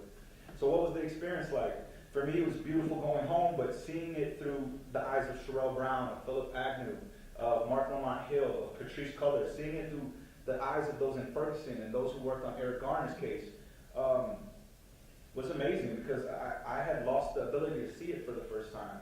And so, when we go through the checkpoints, for me, I'd been so desensitized to the point where I didn't realize how inhumane it was. For me, it's normal for us. We go through the checkpoints, you talk to me like I'm an animal, get it over with, blah, blah, blah, okay, let me move on. That's just what it was. But seeing it through their eyes really reconnected that struggle for me to today's movement, and knowing that we all need to be struggling against these systems and our liberation will be bound together.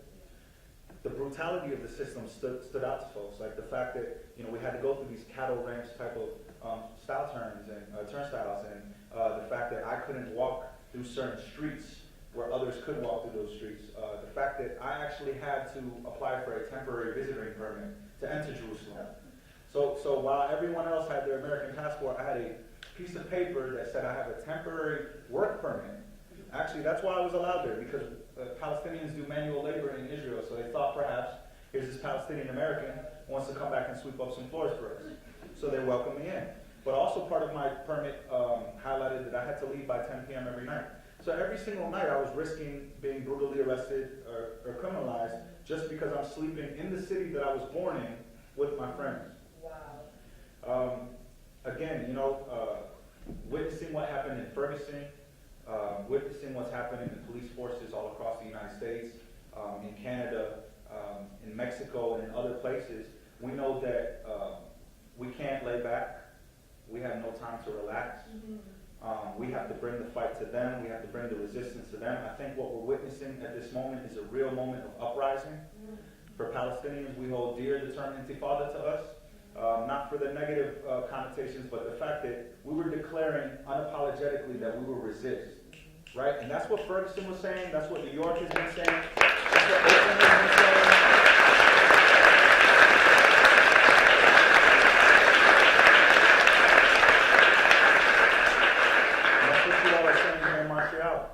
We have to fight.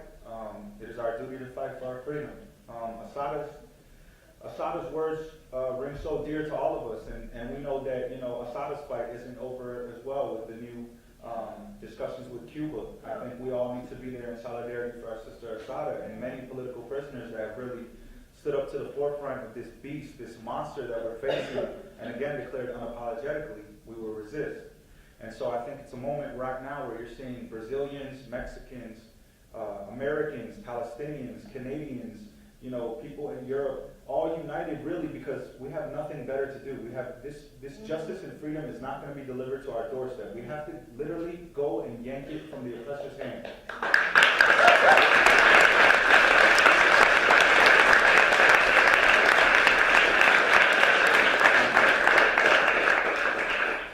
Backing up with a quote. This has been amazing. I look forward to the question and answer portion, but when thinking about solidarity, there's a quote that sticks out to me that I hold dear.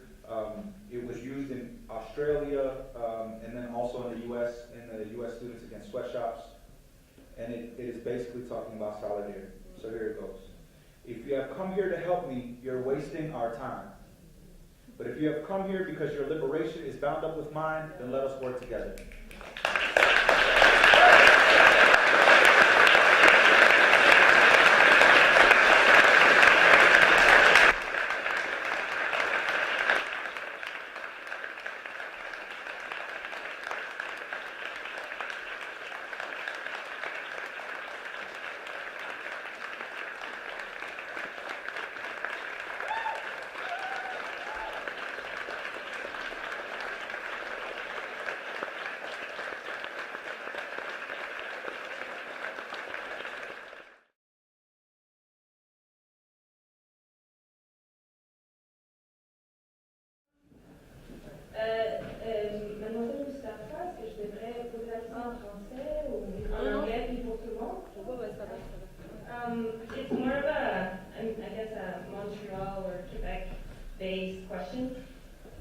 a lot of things happening with the shaft and everything that's been happening lately in Quebec.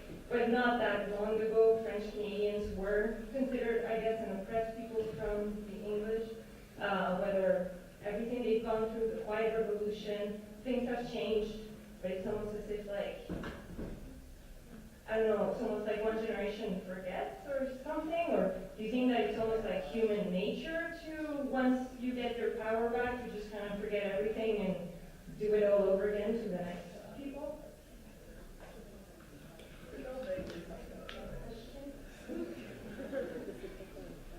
Also, you can direct your question to everyone or one person or... Well, I guess it is, Dans le fond, tu voudrais savoir le fait que c'est quoi, on oublie trop rapidement, dans le fond. ouais, c'est ça, c'est comme, tu sais, les Québécois, ça fait pas très longtemps, les Purènes, les francophones, c'est le peuple opprimé qui, on parlait pas français, tu pouvais pas communiquer en français, tu pouvais pas faire des affaires en français, puis là, tout ça, c'est comme, maintenant, on dirait qu'on a tous oublié, puis maintenant, tout le monde fonctionne en français, tout va bien, puis c'est des immigrants, on dirait qu'ils sont comme le prochain.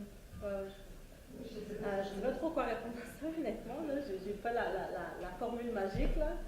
Mais je pense qu'il y a un gros travail d'éducation à faire. Ça, c'est certain. Je pense que beaucoup, on pense qu'on connaît notre histoire, mais finalement, on ne la connaît pas nécessairement. Fait que je pense qu'il y a un gros travail à faire au niveau de l'éducation. Ouais, je pense que, honnêtement, j'essaie de voir comment je peux répondre à ça. Je ne sais pas si eux, ils ont une idée, là. Mais je pense que l'éducation peut être vraiment la clé pour vraiment retourner vers notre histoire. Puis, donc, on se rééduquer nous-mêmes par rapport à notre histoire. Puis que le fait, comme tu dis, que bon, ok, les Québécois ont oublié rapidement et tout ça, ce qui s'est passé, mais je pense qu'il y a beaucoup de, quand on parle d'identité québécoise et tout ça, ou d'autodétermination du peuple québécois, ou genre la souveraineté, justement, on peut parler aussi qu'ils oublient souvent aussi la question autochtone dans tout ça, puis que avant même de voir, en tout cas pour moi, avant même de reconnaître une souveraineté pour le Québec, j'irais plus, il faudrait quand même reconnaître l'autodétermination des peuples autochtones.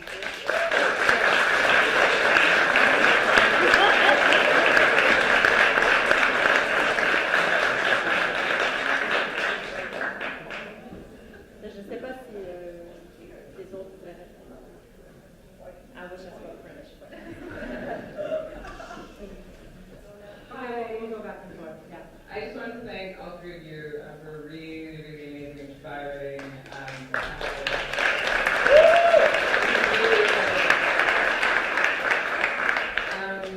My question is for Ahmad and Cherrell, and it's actually from a friend of mine who's an amazing black feminist in Montreal. His name is McGill.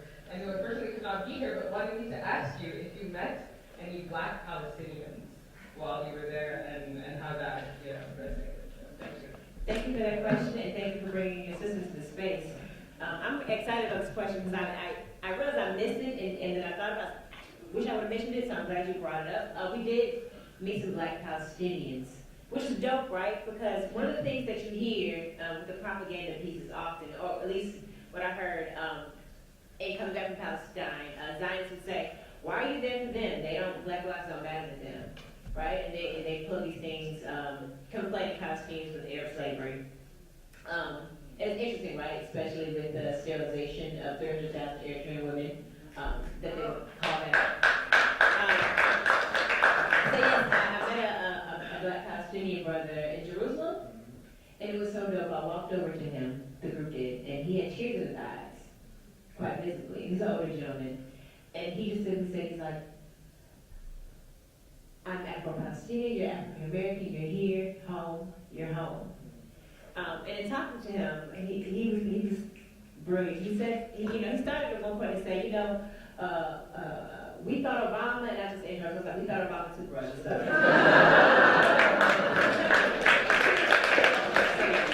We did some black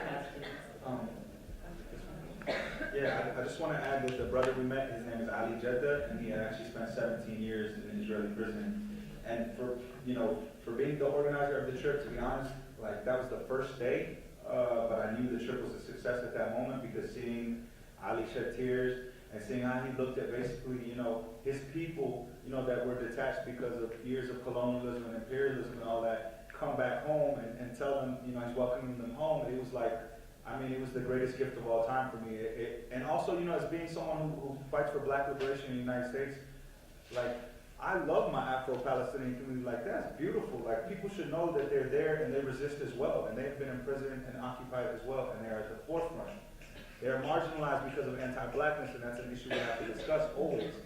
But they're at the forefront of Palestinian leadership, and I'm very proud that we had the opportunity. Also, Ali made sure to let the group know that he was the Palestinian Denzel Washington.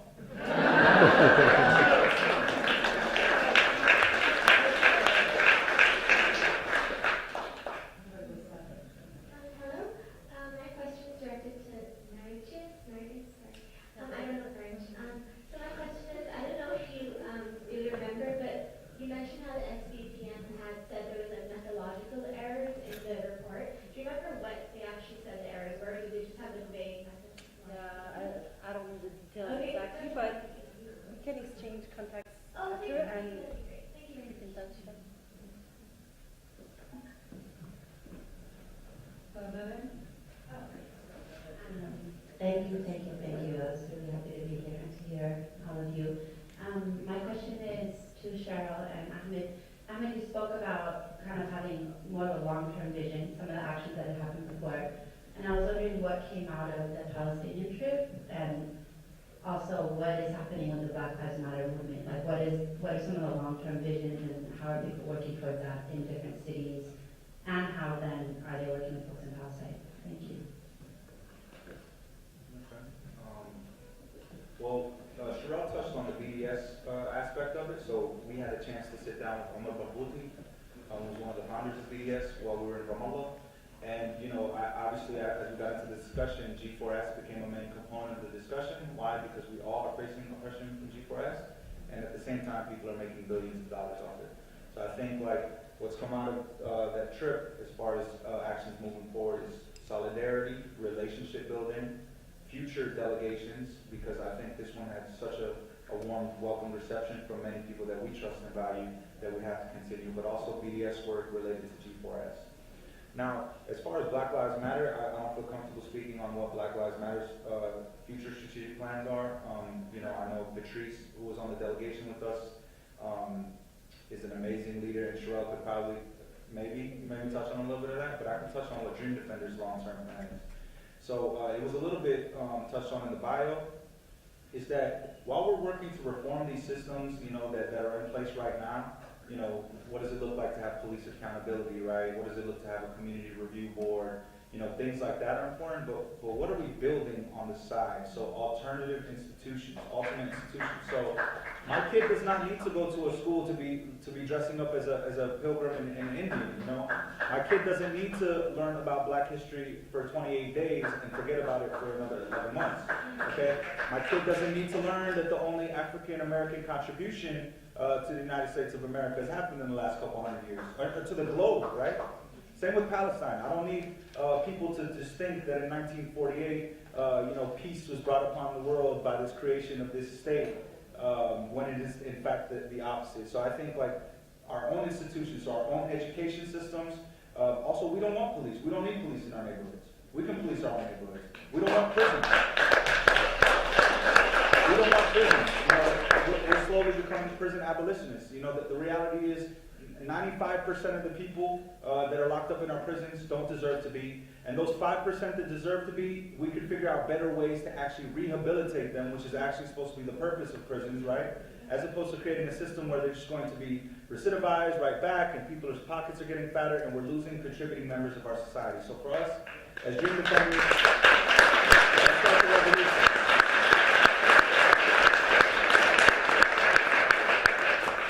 The only thing I would add to that, because he laid it out really brilliantly, is that when I think of Black Lives Matter movement, I don't just think about the actual organization Black Lives Matter. I'm thinking the entire movement, so Dream Defenders is definitely included in that plan around Black Lives Matter and what's next for our future.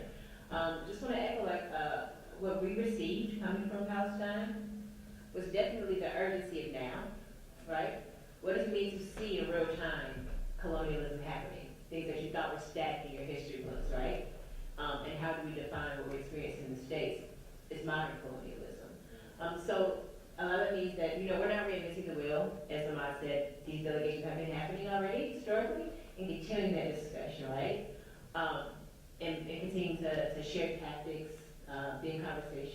visit each other. I think also putting our arms around our people here. And I say that because, APAC is kicking off Black student unions, Black churches, some NAACP chapters. So what do we do to put our arms around our people? To make sure that as much as we talk about white supremacy on this black-white binary, there are other pillars that white supremacy engage in, settler colonialism, right? And how do we make sure that we're not perpetuating one by trying to survive the other? So the question of building outside these institutions, right? And reimagining in a transformative way, and challenging ourselves to be courageous and bold in our revisioning of a world where Black lives matter, right? And whether that's tangible things like policy and legislation and ways that we must participate currently to survive, but what are we going to do in the meantime, and that's happening. A lot of us kind of hit the ground running, both in August and again after Pennsylvania, Eric Garner. So now we're taking a moment to step back and think locally. How do we build up, and how do we start that process of make sure that we're also radicalizing our communities and politicizing our communities, right? Because we don't just want 50 of us in the same room all the time. We want to be building out. And most importantly, because I'm surprised I haven't said Ella Baker's name yet, she is my hero, everything. We're also making sure that we're organizing ourselves to advocate necessary.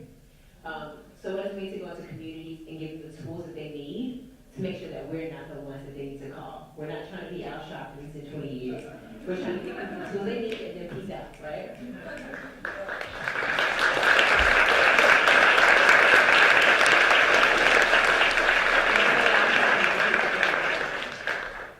Over here. Thank you guys for coming. My name is Cole, and I'm the new spoken word artist. Sure, this question is more for Cherrell. How come Black athletes, celebrities in general, are not stepping up? They have a bigger audience. That's a good question. One that I was getting ready to march on Lynch and say thank you for asking that question and keep moving, but because I challenge with that question a lot, because I wonder if that's true sometimes. I definitely think that it's different than maybe in the 60s. I also think that sometimes people have been lulled by access, right? This is also something I bring up in intergenerational spaces, where elders, sometimes in a way that hurts my feelings, will say, you guys don't have a movement right now. You guys they have the startings of a movement, but you ain't got a movement. Where is your face? Where is the person that's leading you guys? Again, I challenge that, these movements aren't segmented, that this is all resistance, right? And also, I think that sometimes people drop the ball to pick up access, Integration allows people to have this thing called diversity, that we can then have access to spaces where we still practice the anti-Blackness. So we have had some artists come out and be engaged in their way. It hasn't been enough for some people. I'm still struggling about the role or what to expect from celebrities. I know from our artists, our culture creators, it's really important that we have you guys out, especially spoken word artists, rappers, singers, because you guys are creating the culture, right? Culture content for us to imagine another society. So activism and art is literally the same thing to me, because you're imagining something, you're creating it, right? So in art, you're writing something, you create it, you paint a picture, you create it. That's the same thing that we do in activism work. So I'm doing a lot of babbling and talking to say, I struggle with that question, but it's very important that we have artists engaged. So thank you for your work.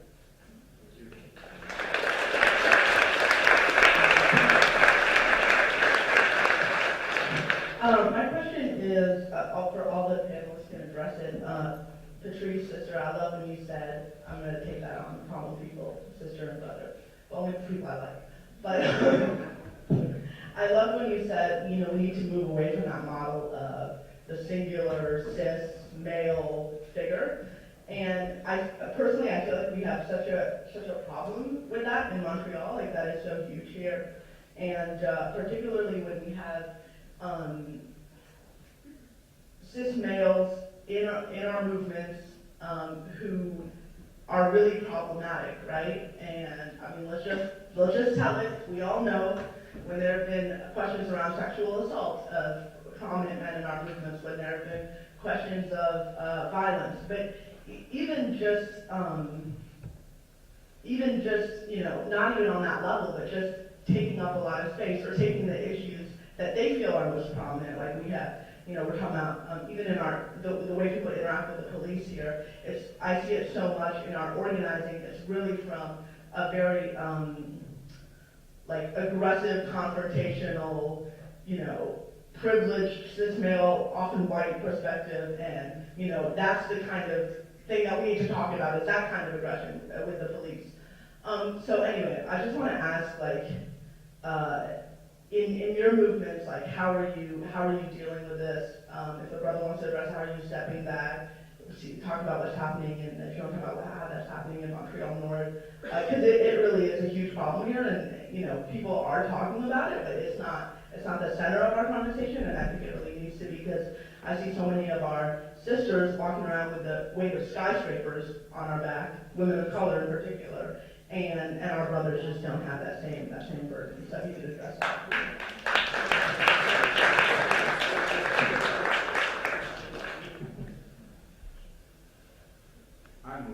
I'm a professional step backer, okay? I do this all the time. I literally will just sit in the back of the room and just taking all the abundance of genes being thrown in.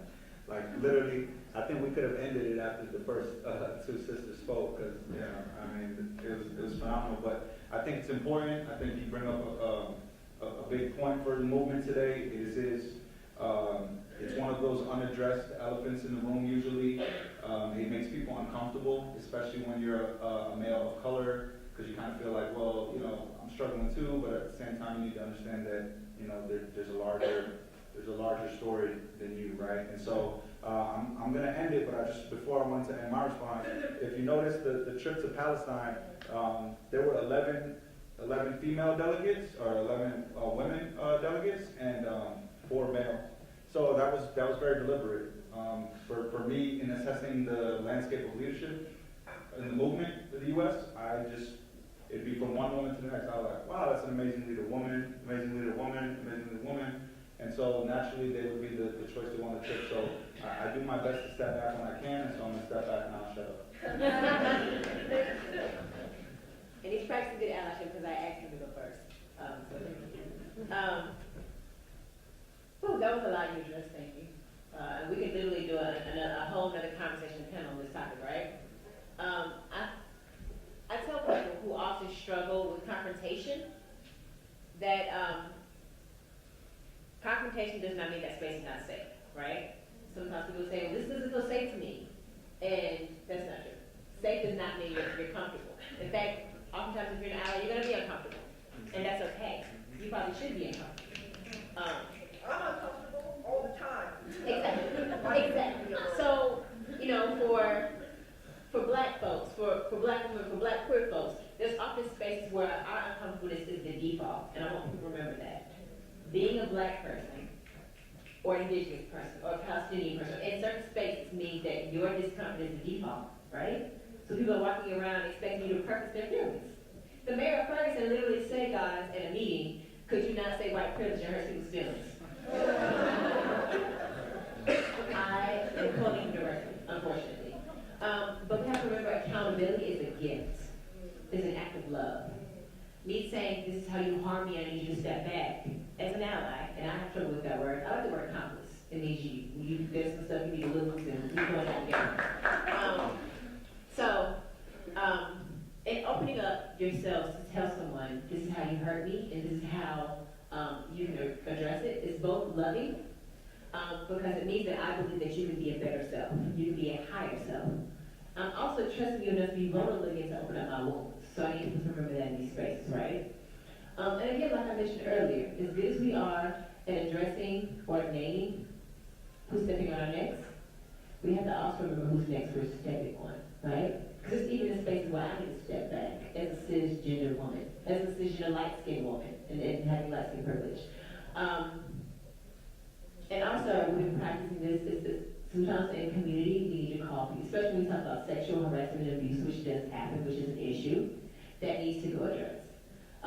In community. Often that's when I ask my men folk to step in, right, in that space. And sometimes you have people saying, well, we don't want to be disposable of people. And then my question to you is, who then are we disposing of automatically by having these abusers in our spaces? Right? we have to remember this. And just challenge ourselves, right? It's called a struggle for a reason, y'all. It's called a struggle for a reason. And we will make mistakes. We just like allowing ourselves to both hold people accountable and not be afraid to be conceived. So thank you for bringing that up. You brought up a lot, and we can talk more one-on-one after this, but I don't want to take up too much space on the mic. Thank you for the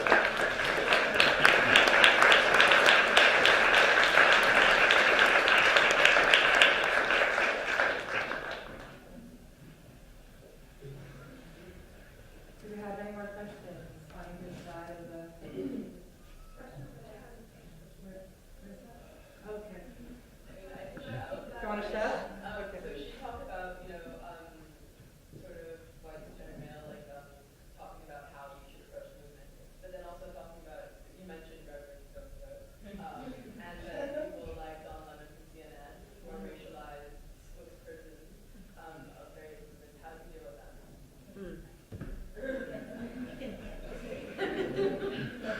Because we got our own sharpshooters in Montreal, and we all know who they are.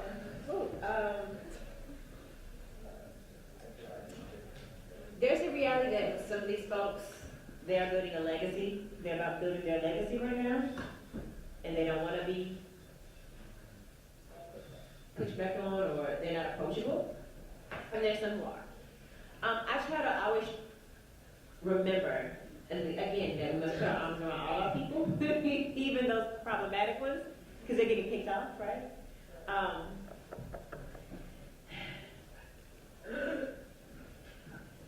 And the tip is to always reach out. That even in these struggles, when you are having a fundamental disagreement with me, that there's space in this room for you, right? And unless you're being harmful, you're not disposable.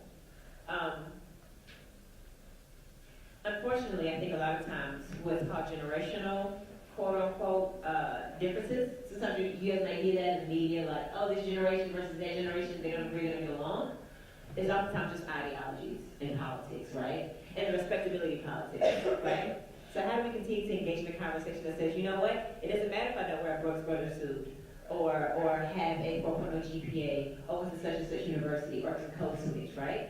Because when's the last time a police officer asked me for my resume? When was the last time that a degree was bulletproof? So it's a struggle. I think that a lot of times we have problems with those types. We have to continue to have the tough discussions around respectability politics, right? I can show you examples of black men who were college educated, well-suited, and still shot dead on someone's doorstep, right? Because of racial profiling. And so how do we continue to call those stories, those narratives to their memory? And say, and I think often sometimes, like the Don Lemons of the world, that we need to understand that that's how they feel like they can survive white supremacy. By saying, if I'm just respectable and I put my pants up and I don't curse and I don't say that I can survive this system, right? That's a defense mechanism. So how do we engage in those conversations too? Because we're all dealing with trauma. Before Ferguson happened, black people dealing with trauma. Trauma compounded on trauma compounded on trauma. And we don't know how to recognize that. Sometimes we call it normal, right? We call trauma normal. And we turn up on each other because we can't identify what it is. Is that it's trauma compounded on trauma from 500 years of being oppressed.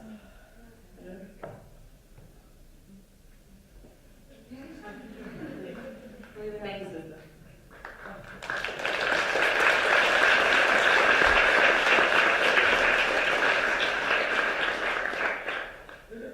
Have one on that side? Okay, I thought you were Stephanie over here. First, I'd like to thank you all for a amazing talk. That was really awesome today. I would just like to mention that we have both SPJR, Gordy, and McGill here. And I know McGill is currently not trying to pass that investment through the McGill Institute, I'm guessing. Correct me if I'm wrong. BDS Concordia just passed it this past December. I was wondering if you guys could talk about BDS, if you guys know where it would be, and what can be done on campus and how influential it is, and how does it benefit the movement overall? Yeah, I think, BDS is an in-depth conversation, right, because it's a long-term process. The boycott apartheid South African movement took decades. to gain traction and gain support here in the United States. So I will say that BDS is doing its thing. It is moving much more rapidly than I think many imagine. I think I like BDS because,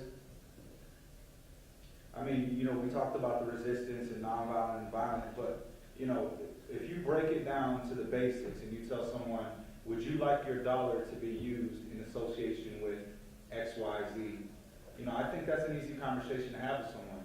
You don't necessarily need to support the, you know, the freedom of all of Occupied Palestine and rightful return of all of us until 48 Palestine, right? But you can say that I don't want my tax dollars going to this corporation, this company. I don't want our student dollars going to this corporation, this company, right? And you can make that ethical decision as a person. And we can put each person individually in that ethical dilemma of having to figure out, like, am I concerned with where my dollars go, or what it's spent on? Am I okay with the complicity that may be involved in supporting Israeli apartheid? So I'll say that I do like BDS. Ahmad Nabil is phenomenal. I think BDS is a part of the longer and larger strategy. I think what it does effectively do is isolate the state of Israel, which needs to be done. I think it's also shown some of these corporations that they have a lot more money to lose. They've lost a lot, but they have a lot more money to lose, and so that's insightful. I think as far as student divestments go, you know, you can pass the resolution, obviously, but then maybe there's further research that can be done. Is your campus investing in private prisons? Is it investing in G4S? Is it sending people on these sponsored trips to Israel and to APAC and things of that such? So I think, yeah, exactly. So the point is then once you start digging, you're going to find a boatload of crap. And what do you do with that crap once you find it, right? Yeah, wash it, throw it back on, and do it. You know, so we support BDS. We're looking to, like I said, launch something around G4S because the main thing Omar stressed to us is that you have to have people in their local communities be able to connect to it. So I'm pretty sure in every single community across Canada, the United States, there's some type of corporation, company, body, or something that is complicit in our oppression. And so we attack those people through BDS.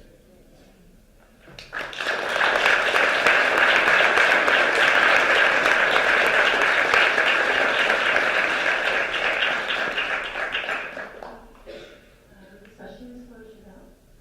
You had mentioned something about the conference.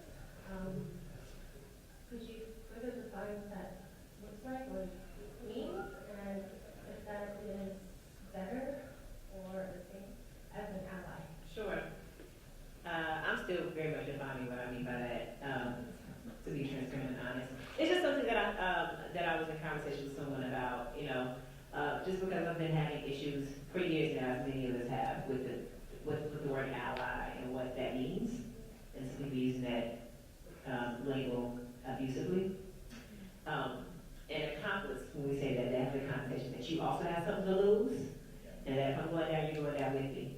And so that's just kind of like how I see the people that show up for Black liberation or whatever struggle I'm facing. So I don't necessarily see them as anonymous just because there are caveats and very intentional things that I'm naming when I say accomplice. But it's also a word that is made up, not a word that I made up, but a term that I just put up in the air.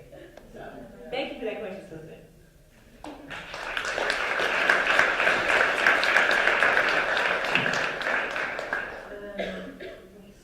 First of all, sorry for my English, it's very not perfect.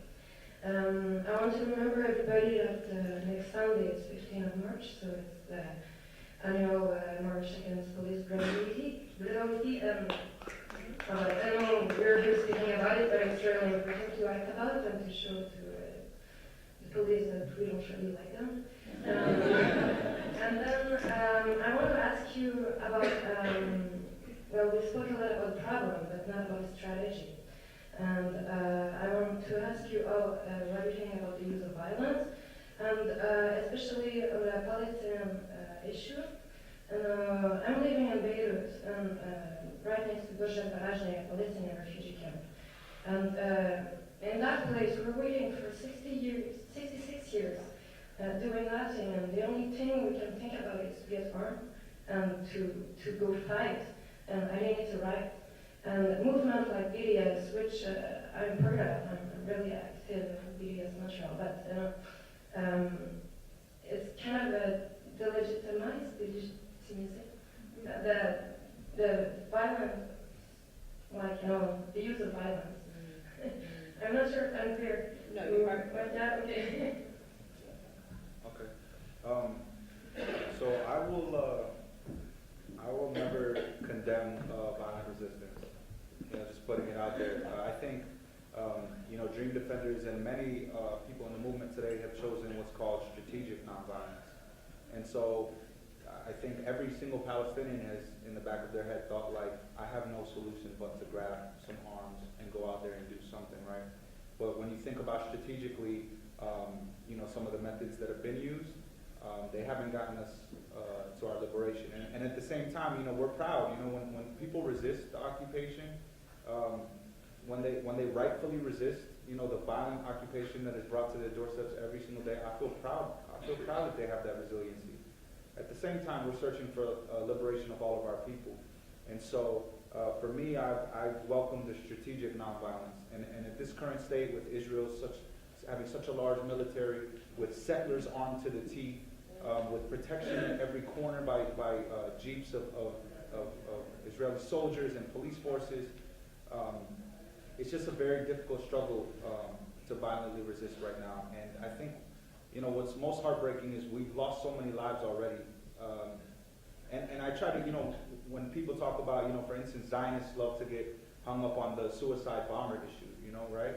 And, you know, I try to get them to understand, like, you should be analytical and questioning of everything, right? And so I'm not proud that anyone who has conducted a suicide bombing has taken innocent lives. But, like, do you ever stop to think what level of trauma that person has undergone in their mind to not only be able to say, I'm going to take other people's lives, but take mine as well? Mm-hmm. And so I think we've seen some tragic effects of violence under the occupation. And so for me, it behooves me to remain right now strategically nonviolent. I will not condemn the violent resistance. I'm proud of any Palestinian who resists in their facet or form. I just think right now it makes sense for us to strategically nonviolently resist.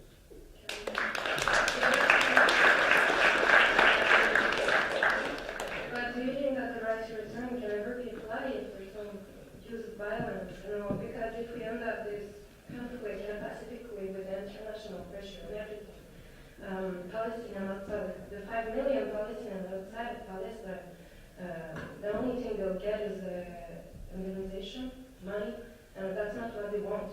Every day they go to sleep thinking about going back. And they will never go back with a pacific solution of the conflict if we create a 1-state or 2-state or whatever it is. They will not go back under that. So they will remain in Lebanon where they cannot work or they cannot have a decent life and dignity. So that's where I'm like, I think maybe violence is necessary. Whatever solution you have for me to return, I'm about that life. So you tell me what the plan is and we'll go get it. I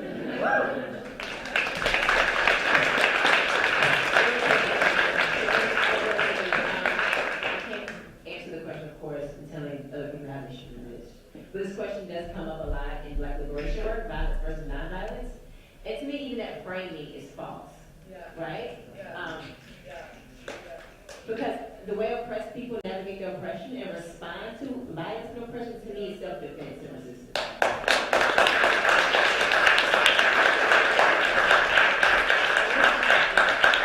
And let's be all the way clear. Our resistance as Black people in America did not start in the 60s with cities, right? It started well before with slave revolts, right? And slaves were not revolting by stating and sitting in the cockpit.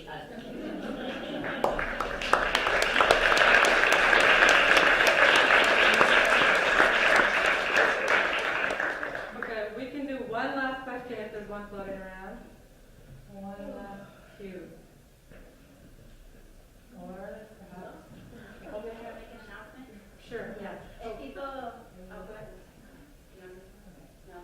Just people express some interest about BDS. There's going to be a BDS workshop here on Saturday at 10:30. I'm not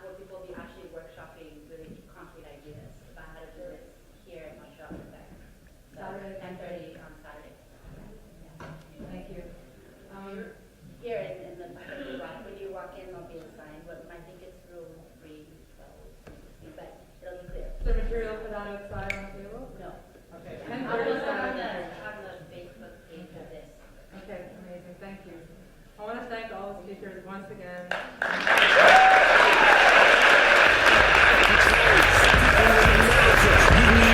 Muhammad Ali's guardian angel.